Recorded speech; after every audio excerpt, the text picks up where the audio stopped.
Rose Mercer was standing at the kitchen counter at 5:45 in the morning, her hands deep in a bowl of biscuit dough, when her mother-in-law walked in with a guest. The kitchen smelled of butter and wood smoke. Rose was still in her worn house dress, her dark hair pinned loosely at the back of her neck, a streak of flour across her left forearm. Her garden boots sat by the back door, crusted with yesterday's soil, because she had been out at first light checking on the tomatoes before the heat came up. She did not hear them come in. She heard them when Vivian Mercer said, in the particular voice she reserved for comments she wanted heard, "This is exactly what I mean, Patricia. 6 years of marriage and she still looks like she just walked in from the fields." Pause. Rose did not stop kneading. Patricia Holt made a small sound, half laugh, half the performance of embarrassment, the sound a woman makes when she is not embarrassed at all but wants to appear to have a conscience. "Vivian," Patricia said, in the tone of someone adding kindling to a fire while pretending to put it out, "at least the kitchen smells wonderful." Rose turned around. She looked at her mother-in-law, pressed linen blouse, pearl earrings, hair done already at this hour, standing in the middle of a kitchen she had never once cooked in, and she said, in a voice as steady as the counter beneath her hands, "Good morning, Vivian. The biscuits will be ready at 7 if you'd like some." Then she turned back to her dough. Vivian made a sound Rose had learned, over 6 years, to recognize as the sound of a woman deciding whether to push further or retreat with dignity. She chose retreat. For now. Nathan was in the doorway. Rose had not seen him there at first. He stood with his coffee cup, watching, his face doing the thing it always did when his mother and his wife were in the same room, a careful, studied neutrality that Rose had once believed was diplomacy and had long since understood was something closer to cowardice. He said nothing. He went to the table and sat down with his newspaper. Rose shaped the biscuits one by one, set them in the pan, and slid them into the oven. She washed her hands at the sink. She listened to her mother-in-law lead Patricia out of the kitchen with a murmured something about the sitting room, and she looked out the window at the garden she had built from nothing in the 6 years since she moved into this house. The tomatoes were coming in strong this year. The soil was good. She knew exactly how to tend it. She was very good at making things grow in difficult ground. If Rose's story is already sitting heavy in your chest, stay with us. What you are about to hear is what really happens when a woman refuses to pretend to be something she is not, and what it finally costs the people who ask her to. Subscribe, leave us a comment telling us where you're watching from, and hit the like so we know you're here. Now let's go back to the beginning. Rose Calloway had grown up on a small farm outside of Franklin, Tennessee, the youngest of 4 children, the kind of girl who knew how to fix a fence post, preserve a summer's worth of green beans, and stretch a week's worth of groceries into 10 days without anyone going hungry. She had met Nathan Mercer at a community college fundraiser where she was volunteering in the kitchen, and he had wandered in looking for a glass of water and stayed for an hour talking to her about her grandmother's recipe for cornbread. He had seemed, at first meeting, like a man who valued the real over the performed. He had grown up wealthy. His father had built Mercer Holdings from a small land management business into a regional property company, but he had his father's quality of genuine curiosity about people, rather than his mother's habit of sorting them by usefulness. He had courted Rose for 2 years.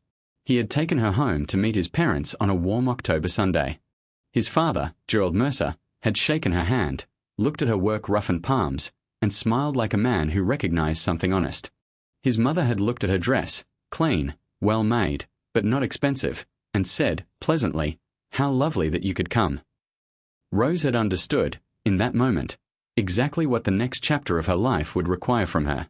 While Rose learned to move through the Mercer household, its formal dining room, its charity events, its dinner parties full of people who talked loudly about things they had read and quietly about people they considered beneath them, on the other side of Nashville, Nathan was climbing the ladder of his father's company, dealing with Gerald's health declining quietly and insidiously over 3 years, and trying, in his careful and ultimately insufficient way, to be the thing standing between his wife and his mother.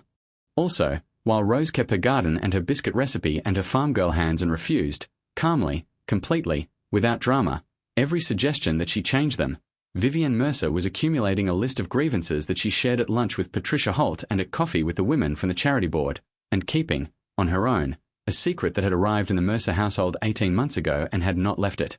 Gerald Mercer had died of a heart attack 14 months earlier. He had been, for the last 3 years of his life, the only person in the household who said openly what everyone else said in different ways behind closed doors, that Rose Calloway Mercer was the best thing Nathan had ever done. He had left instructions with his estate attorney that a sealed letter be delivered to Rose personally, within 6 months of his death. It had never arrived. It was Dolores Webb who told Rose the truth. Dolores had been the Mercer family's housekeeper for 23 years, had worked for Gerald's family before Nathan was born, had known Nathan as a boy, had watched Vivian manage this household the way a stage manager manages a production, obsessively, and with the firm belief that nothing should exist on stage that she had not personally approved. She found Rose in the garden on a quiet Wednesday morning, 3 weeks after the breakfast humiliation, and said simply, "I need to tell you something, and I need you to know that I'm only telling you now because Mr. Gerald would have wanted you to know by now and nobody else is going to tell you." Rose put down her trowel. "There was a letter," Dolores said. "From Mr. Gerald, to you. His attorney, Mr. Fenn, sent it here 6 months after Mr. Gerald passed, like he was instructed. Mrs. Mercer signed for it." She paused. "You never received it." Rose was quiet for a moment. "Do you know what was in it?"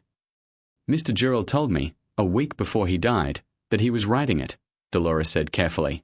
"He said he wanted to make sure you knew that he saw you clearly, that he had always seen you clearly." She looked at Rose steadily. "He also said there was a matter of the estate he wanted to address directly with you that he didn't trust anyone else to handle honestly." Pause.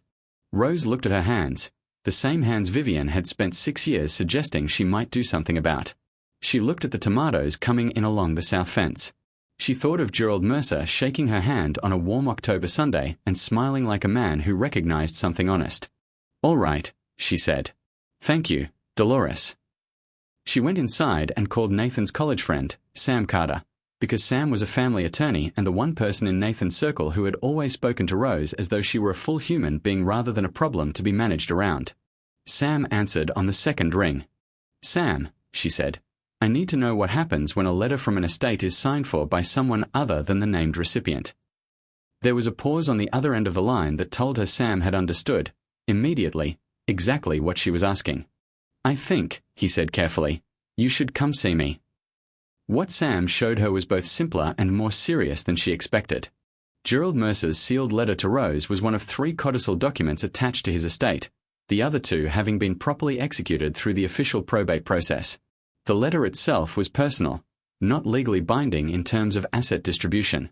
But the 3rd codicil was.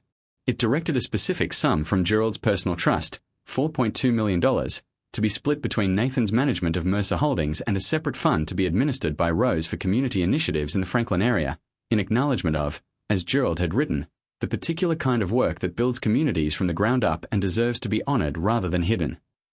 Vivian Mercer had known about all 3 documents. She had sat on the letter to Rose because she knew it would lead Rose to Sam, and Sam to the codicil, and the codicil to a question about why Rose had never been informed of the fund Gerald had set aside for her.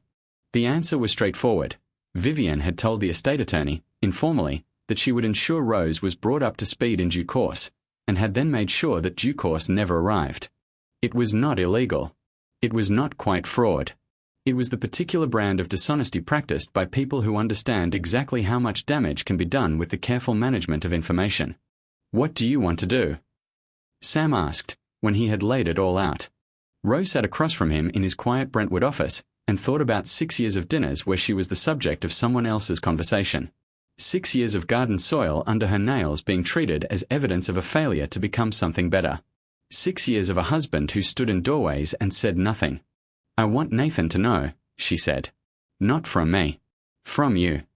I want him to hear it from someone he cannot dismiss as being emotional about it." Sam nodded. "And Vivian. I want her to hear it in front of other people," Rose said quietly. "Not to humiliate her, but because things said privately in this family have a way of never having been said at all."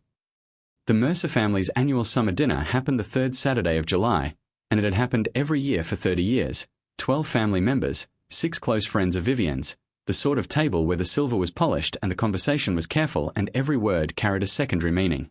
Rose came in her blue cotton dress, not the dress Vivian had suggested she buy for the occasion, but the one she had worn to Gerald's last birthday, which Gerald had told her made her look like summer itself. She sat in her usual seat. She helped serve the first course. She listened to Patricia Holt describe a recent trip to Florence with a level of detail that suggested she believed no one else at the table had ever eaten pasta. Then Vivian, who had been building towards something all evening the way a weather system builds, turned to Rose and said, pleasantly, in front of all 14 people at the table, "Rose, dear, Nathan tells me you've been speaking to Sam Carter about some estate matters. I do hope there isn't a misunderstanding. Some things are so easily misunderstood when they're taken out of context." Pause. The table went quiet in the way tables go quiet when someone has said something that sounds polite and everyone can feel is not. Rose set down her fork. She looked at Vivian, pearl earrings, pressed linen, the particular expression of a woman who has said the first word and believes that means she controls the last one. "There is no misunderstanding," Rose said. Her voice was level and clear. "Gerald left a letter for me that I never received. He also left a fund in my name that I was never told about. Those are facts, not interpretations. I have not misunderstood either of them." Vivian's expression held. "Rose, I'm sure Gerald's intentions were." "Gerald's intentions were written down," Rose said. "That's the useful thing about letters. They don't change depending on who's in the room." She looked around the table, at the family she had sat across from for 6 years while they said careful, pleasant, cutting things about her garden and her dress and her hands, and she said the things she had been carrying since 5:45 on a Tuesday morning when she had been standing in her kitchen covered in flour while someone decided that was sufficient evidence of her unworthiness. "I have spent 6 years being called too plain, too rough, too ordinary for this family. I have never once complained, because I do not believe that dignity requires an audience. But I will say this now, in front of everyone. I did not change because I was not wrong to begin with. And Gerald Mercer knew that. He knew it well enough to write it down." The table was very quiet. Nathan was looking at his plate. Then he was not. He looked up, and something in his face shifted, the careful neutrality finally giving way to something real underneath it, something that looked, finally, like the man Rose had seen at the very beginning, before 6 years of his mother's household had taught him that silence was the safest response to most things. He reached into his jacket pocket. He took out a folded letter. He had been to see Sam 2 days earlier. Sam had given him a copy. Nathan had read it 4 times and spent 2 nights deciding what to do with it. Now he unfolded it and placed it on the table in front of his mother, gently, without anger, the way you place something important in front of someone you no longer intend to protect from the consequences of their own choices. "Dad wrote that letter for Rose," Nathan said, in a voice steadier than Rose had heard from him in years. "He wrote it because he wanted her to know, in his own words, not ours, what he saw when he looked at her." He paused. "He also wrote a version for me. He told me that the worst thing a man could do was stand in the doorway while the person he loved was diminished by someone else's opinion of them. He said he hoped I would learn that lesson before I was too old to use it." Pause. He looked at his mother. "Rose stays," Nathan said, "exactly as she is. And I think, going forward, Patricia's invitations should come through Rose's hand. You stayed through all of it, and that means something real. If this story stirred something in you, share it with one person who needed to hear it today. Subscribe so you never miss the next one. And leave us a comment. What was the moment that hit you hardest? We read every single one. Now let's see where Rose and Nathan go from here." Vivian Mercer did not speak for a long moment at that table. Patricia Holt looked at her silverware. Rose looked at Nathan, and for the first time in a long time, she recognized the man she had married. Not the man who stood in doorways, but the one who had stayed an hour longer than he planned at a fundraiser because the woman in the kitchen was more interesting than anyone in the room. Vivian left the dinner early that evening. She did not create a scene. She was, in all things, a woman who preferred to lose privately when she could not win publicly, and she understood that she had, tonight, lost in front of everyone. The estate matter was resolved through Sam within the month.